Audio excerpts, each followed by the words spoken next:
You can see we managed to get it in there, fairly intact, no damage to the unit. We even managed to keep it secret for some time, but we all know that good news travels fast, and this container project did become the item of rumors for a few years to come. So, this is a shot from the mezzanine, which actually shows off the detail a little bit better. And emergency exit stairs and egress pathways. A lot of attention is paid here to the inspectors and authority having jurisdiction and requirements. And here's my favorite shot of the bunch, just looking up at the two-story mezzanine. So in this segment, we follow one of our technicians as he's dispatched to perform a server replacement. Here, we see him making his way on his Google-provided scooter. This is official gear that we outfit everybody with. He verifies the machine location and then eventually heads into the container. Now, each one of the trays here is outfitted with one of our high-efficiency UPS devices. Now, once inside, the technician, he removes a tray blank. You have to pay attention to the airflow in these things. You can't have leaks. And so he goes ahead and he replaces the server and completes his task. Now, the interesting thing to note is, notice he's not wearing a jacket or anything like that. It's not uncomfortable in there, but it's certainly not cold. Here is a shot of Google Nightlife. Wild. Another technician here is entering the container to inspect the underfloor area. We get a view here of the flex hoses and the fans and some of the power strips used to power the machinery below.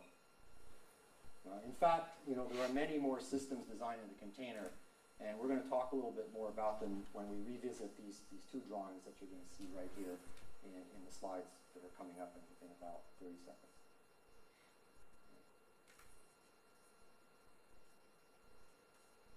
So we step out into the vestibule or entrance area here once again, and we get a shot of the water hookups coming in below. Here's the electrical distribution panel, some of the wiring, and then you can see as we pan up the distribution panel, you get a shot of some of the power measuring circuit transformers all over here on both sides.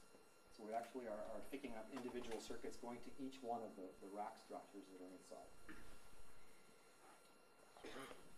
So there are many more systems required to actually support a container. It's not just power and water. You have emergency power off.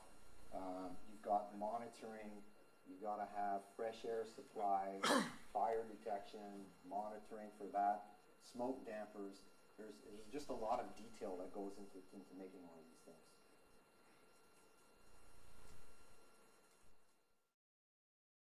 Now, as we switch to the outside, you get to see the cooling towers and the transformation station and the generator farms.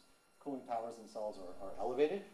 Here we go to our first action shot showing water going down the fill. And you can see we're going to have this kind of checkbox thing pop up here as we go along to see which best practice we're hitting here.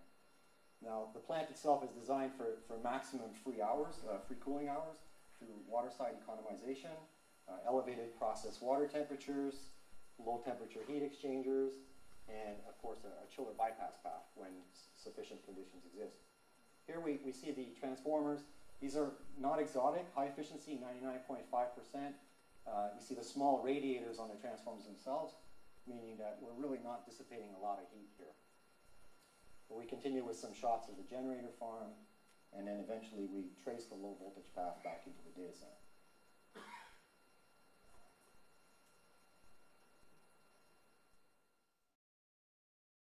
Now we're going to just switch over to the cooling plant here. We get a really nice cool shot here as we pull back, and you get an idea of the scale and of the web of piping that's involved in moving all this water around to the right pieces of the subsystem. It's pretty cool, right? Now, as the water comes out of the condenser water loop, we pull it off, a piece of it off here for some side stream filtration, and then return it back. No sense in running everything serially through. That would just be a waste. And as we return back to the other pieces, here you get a nice shot of some leaky pumps if you pay close attention at the bottom. And of course, if we talk about cooling plant efficiency, enough said, right? This is the target here. The chiller is the big offender.